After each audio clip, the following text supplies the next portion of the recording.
నమస్తే, this is Sangeeta Ankita. Fitness 360 ప్రోగ్రామ్కి మీకు స్వాగతం.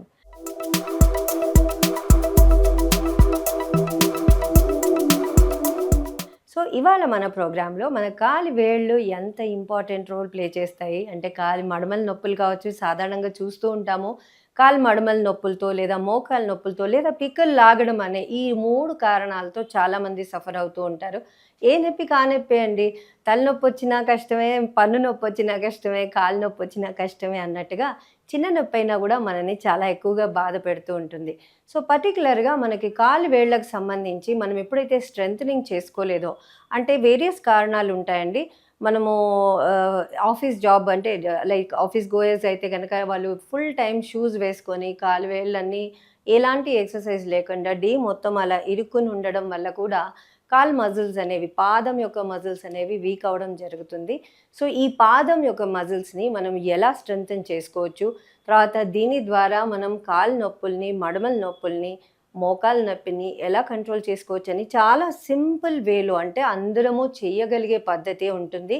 కానీ జాగ్రత్తగా పొజిషన్ ఎలా ఉంది అని చూసుకొని మనం ఎప్పుడైతే ఇది ప్రాక్టీస్ చేస్తామో చాలా మంచి రిజల్ట్స్ పొందొచ్చు. సో ఇవన్నీ ఎలా చేయాలో ఇప్పుడు చూద్దాం.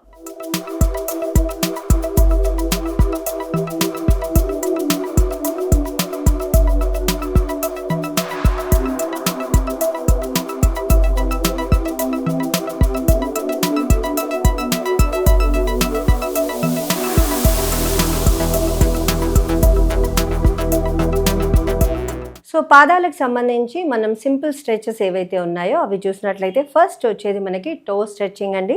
సో టో స్ట్రెచ్చింగ్లో ఎప్పుడైనా కూడా మనం సింగిల్ లెగ్ మీద బ్యాలెన్స్ చేస్తాం. సో సింగిల్ లెగ్ బ్యాలెన్స్ చేసేటప్పుడు యూ టేక్ ద సపోర్ట్, ఏదైనా వాల్ పట్టుకోండి లేదా ఆపోజిట్ హ్యాండ్ మనం ఇట్లా ఓపెన్ చేసినట్లయితే బ్యాలెన్స్ వస్తుంది.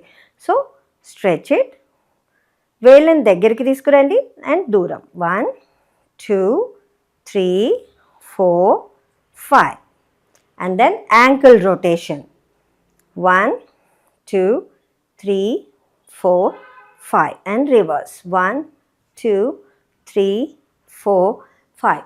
ఇదే మూమెంట్ని మనం ఏ టీవీలో చూసుకుంటూ ఇలా చేసామనుకోండి, లేదా ఇంకేదైనా మ్యూజిక్ వింటూ చేసామంటే మన ధ్యాస పాదం మీద ఉండదు. కాబట్టి మనం చేసేటప్పుడు మజిల్ యొక్క మూమెంట్ని గమనిస్తూ ఎక్కడ స్టిఫ్నెస్ ఉంది, ఎక్కడ టైట్నెస్ ఉంది అని చెప్పేసి మనం గమనిస్తూ చేసినట్లయితే మనం చేసేది చాలా ఇంపాక్ట్ మనకి ఎక్కువగా వస్తుంది. And then just rotate your knees, circle 1 2 3 4 5 and reverse 5 4 3 2 1. తర్వాత మనం ఏం చేయాలి అంటే, ఇంపార్టెంట్ విషయము, మన పాదాలని ఇలా సపరేట్ చేయడం అనేది ప్రాక్టీస్ చేయాలి.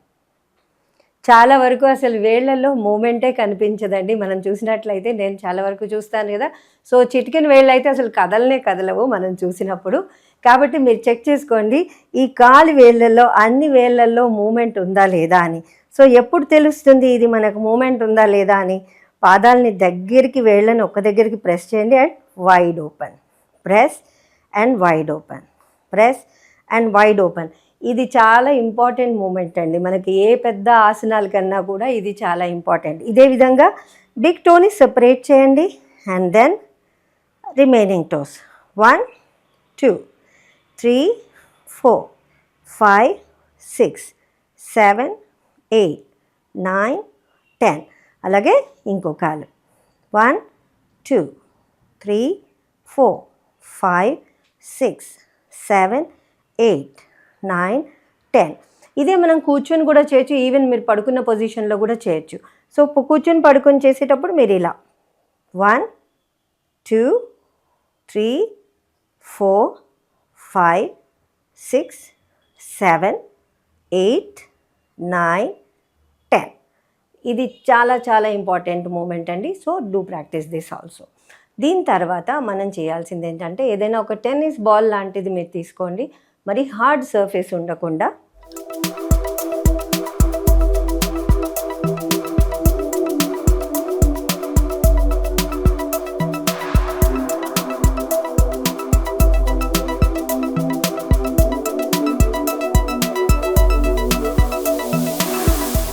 సో ఈ బాల్ని దీని మీద మనం మసాజ్ చేయాల్సి ఉంటుంది. అంటే అరికాలు మధ్యలో మాత్రమే, అంటే వేళ్ళ వరకు రానవసరం లేదు. సో కొద్దిగా ప్రెషర్ అంటూ అప్లై చేస్తూ ఇన్హేల్ అండ్ ఎక్స్హేల్. 1 సపోర్ట్ తీసుకోండి if you need a support. 3 4 5 breathing చేస్తూ ఉండాలి. 6 7 8 9 10.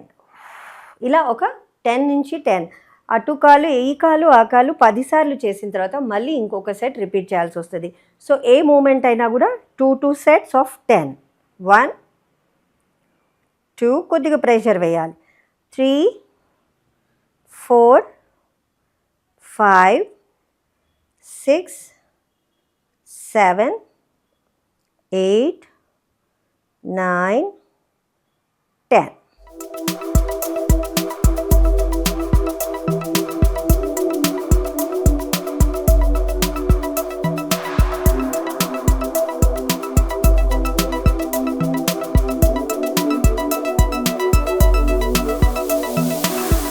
దీని తర్వాత నెక్స్ట్ ఎక్సర్సైజ్ ఏదైతే ఉందో మనం ఏదైనా వాల్ సపోర్ట్ తీసుకోవాలి.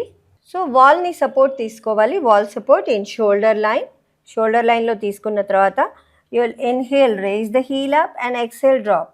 1 2 3 4 మ్యాక్సిమం టోస్ మీదకి వచ్చేయాలి. And then 5 6 7 8 9 10. సో ఈ చేసినప్పుడు మనం ఈ మూమెంట్ చేసినప్పుడు మనకి కాఫ్ మజిల్లో చాలా పెయిన్ వస్తుందండి. సో కాఫ్ మజిల్లో పెయిన్ వచ్చినా కూడా ఏం పర్వాలేదు, కొంచెం సేపు మళ్ళీ టోస్ మీద నడవాలి. So walk on your toes.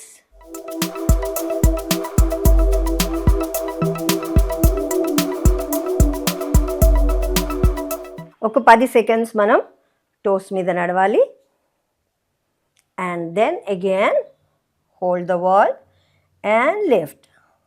రెండు పాదాల మధ్యన కొంచెం దూరం ఉంచండి so that you have good balance. And then inhale. 1 2 3 4 5 6 7 8 9 10. చాలా పెయిన్ వస్తుంది. చూడ్డానికి చాలా సింపుల్గా మనకు కనిపిస్తుంది, కానీ కాలు పిక్కలలో చాలా చాలా నొప్పి వస్తుంది. నెక్స్ట్ డే మీకు నడవడానికి కూడా రాకపోవచ్చు. కాబట్టి కొన్ని రిపిటేషన్స్తోనే స్టార్ట్ చేయండి. అంటే ఒకరోజు 10 చేసిన తర్వాత నెక్స్ట్ డే ఒక 2 ఎక్స్ట్రా చేయండి. నెక్స్ట్ డే ఇంకొక 2 ఎక్స్ట్రా చేయండి. అలా ఎంతవరకు వెళ్ళొచ్చు అంటే 1 నిమిషం వరకు మీరు కంటిన్యూస్ మూమెంట్ చేయగలిగే స్థితికి వెళ్ళాలి. సో ఎంత ఫాస్ట్గా చేయొచ్చు అంటే గ్రాడ్యువల్గా you can do this movement like this. 1 2 3 4 5 6 7 8 9 10 10 8 7 6 5 4 3 2 1 2. చాలా చాలా నొప్పి వస్తుంది. సో ఒక 50 నుంచి 100 వరకు మీరు కనుక వెళ్ళినట్లయితే మీకు కాలు యొక్క మజిల్స్ చాలా స్ట్రాంగ్గా అయ్యి మనకి పాదాలు కూడా, వేళ్ళు, పాదాలకు సంబంధించిన మజిల్స్ అన్నీ కూడా చాలా స్ట్రెంగ్తన్ అవుతాయి.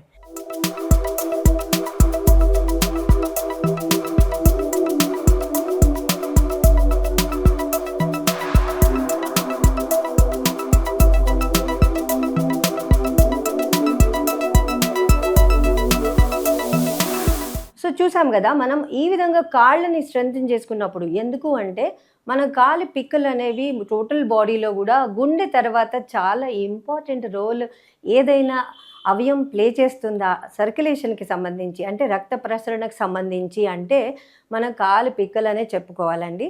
ఎందుకంటే దీన్ని మనం సెకండ్ హార్ట్ అని పిలుస్తామన్నమాట కాలి పిక్కల్ని. సో గుండె తర్వాత అత్యధికంగా బ్లడ్ పంపింగ్ చేసేది మనకి కాలు పిక్కలు, కాఫ్ మజిల్స్. కాబట్టి ఇప్పుడు మనం లాస్ట్ చేసిన మూమెంట్ ఏదైతే ఉందో హీల్ రైజెస్ అంటాం మనం. సో ఈ మూమెంట్ ఏదైతే ఉందో ఇది అత్యంత విశిష్టమైన మూమెంట్ అనే చెప్పాలి.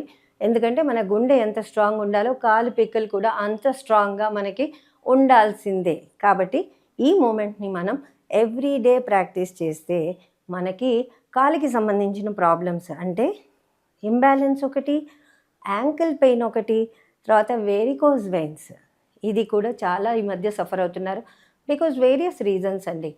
మనకి ఎక్కువ స్టాండింగ్ వర్క్ చేసే వాళ్ళు ఉంటారు, తర్వాత టీచింగ్ ప్రొఫెషన్లో ఉన్నవాళ్ళు లేదా కెమెరామ్యాన్స్, ఇలాంటి వాళ్ళు ఎక్కువ స్టాండింగ్లో ఉంటారు కాబట్టి బ్లడ్ అనేది కిందికి వచ్చి స్టాగ్నెంట్ అయిపోతూ ఉంటుంది వాల్స్ కొంచెం వీక్ అయినప్పుడు.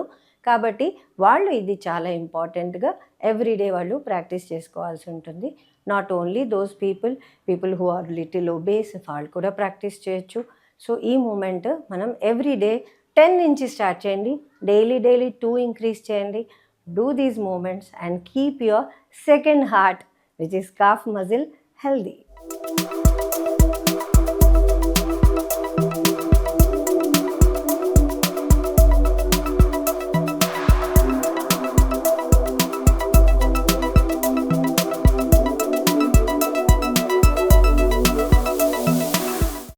కాలు వేళ్ళు పాదాలు మనకి స్ట్రాంగ్గా ఉండడానికి ఇంకొక పర్టికులర్ది ఆసనం ఏంటి అంటే మనకి స్క్వాట్స్లో మనం వేరియేషన్ అండి. సో స్క్వాట్స్ వేరియేషన్స్లో మనకి జనరల్గా మనం స్క్వాట్ చేస్తే ఇలా చేస్తాము. సో ఇలా కాకుండా మనం సపోర్టింగ్ స్క్వాట్స్ అంటాము, లేదా ఏదైనా చైర్ అది ముందర మనం పెట్టుకొని స్క్వాట్ చేసినప్పుడు సో అనీవెన్ స్క్వాట్ అంటారనమాట. సో పర్టికులర్గా ఈ స్క్వాట్ మనకి కాలు వేళ్ళ దగ్గర నుంచి కూడా అన్ని మజిల్స్ స్ట్రాంగ్ అవ్వడానికి హెల్ప్ అవుతుంది. సో ఏదైనా సపోర్ట్ తీసుకోండి, ఆర్ మీరు బాగా చేయగలిగినప్పుడు వితౌట్ సపోర్ట్ చేయొచ్చు. సో ఒక కాల్ని టోస్ మీద ఉంచాలి, ఇంకొక పాదం మొత్తం నేల మీద ఉంటుంది. And then exhale. సో నెమ్మదిగా కిందకి వెళ్తూ 1 2 3. బాడీ ముందుకి రాకూడదు, అండ్ దెన్ నీస్ ఎక్కువగా ముందుకి రాకూడదు. ఇవి 2 మిస్టేక్స్ ఇందులో జరిగేవి. కాబట్టి మూమెంట్ అంతా కూడా మనకి మోకాల నుంచి హిప్ వరకు ఇక్కడ మాత్రమే మూమెంట్ రావాలి. So exhale 4 5 and leg change 1 2 3 4 5. చాలా వరకు ఏమవుతుంది అంటే ఈ స్క్వాట్ చేయాలంటే మోకాలు నొప్పి వస్తుంది అని అంటారనమాట. సో మోకాలు నొప్పి కోసం అని చెప్పేసి ఒక ఈజీ చిట్కా ఉంటుంది, and which you can do everyday.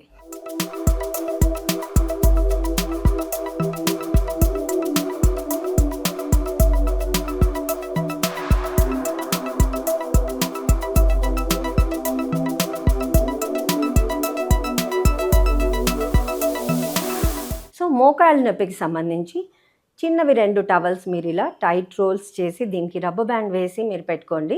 పెట్టుకున్న తర్వాత దీన్ని మోకాలు వెనకాల పెట్టి యూ హ్యావ్ టు స్క్వాట్. ఇప్పుడు మీరు సపోర్ట్ తీసుకోవచ్చు, పర్వాలేదు, ఏం ప్రాబ్లం లేదు. అండ్ దెన్ ఎంతవరకు వెళ్ళొచ్చు అంటే మీ హిప్ ఆల్మోస్ట్ కిందకి బటక్స్ వచ్చేసేయాలి. ఈ పొజిషన్లో పల్స్ 5 6 7 9 10 10 9 8 7 6 5 4 3 2 1. సో ఫస్ట్లో మనం ప్రాక్టీస్ చేసినప్పుడు ఇంతవరకే వస్తుంది. ఓకే, గ్రాడ్యువల్గా మొబిలిటీ పెరిగిన కొద్దీ మనకి హిప్ అనేది కిందికి వెళ్ళిపోతుంది అనమాట. ఇలా ఒక 1 మినిట్ పాటు మనం హోల్డ్ చేయాలి.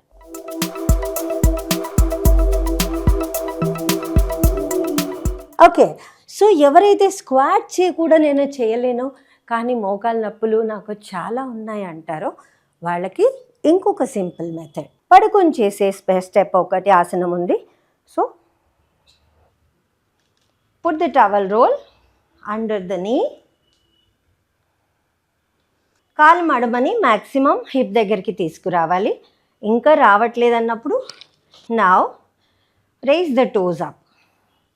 కాలు వేళ్ళని పైకి లిఫ్ట్ చేసి ఇప్పుడు హిప్ని పైకి లిఫ్ట్ చేయాలి. And then drop it half the way, మొత్తం కిందికి రాకూడదు. 1 2 3 4 5 6 7 8 9 10. సో ఇలా 10 చేసే వరకే మనకి కాల్లో ఇదంతా కూడా మంటలాగా వస్తుందండి ఈ భాగంలో. That's normal. ఏం టెన్షన్ పడాల్సింది ఏం లేదు. Just relax for a while. Inhale and exhale 5 times.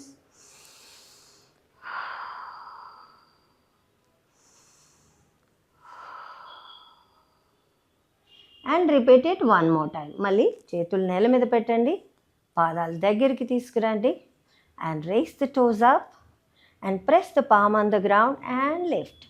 So ఇలా లిఫ్ట్ చేసేటప్పుడు మీ బటక్స్ని స్క్వీజ్ చేయాలి. And then lift. Drop. Inhale and exhale. 3, 4. ఎప్పుడైతే మనం బటక్స్ ఎంగేజ్ చేయలేదనుకోండి, లోవర్ బ్యాక్లో మనకి స్ట్రెయిన్ అయ్యే అవకాశం ఉంటుంది. కాబట్టి squeeze your but. Inhale and exhale. 6, 7, 8, 9, 10.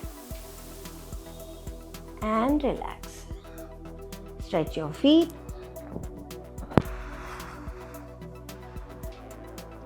And relax.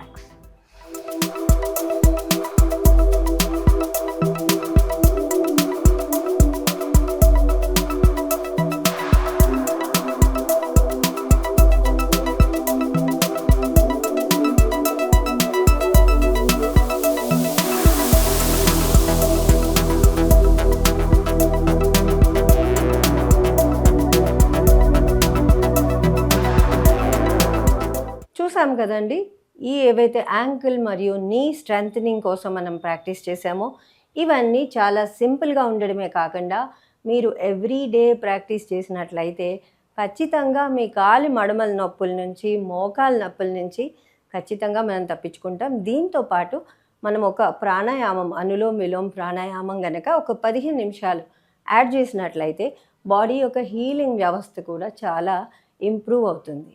So do practice all these things and do follow our program. Thank you. This is Sangeeta Ankata.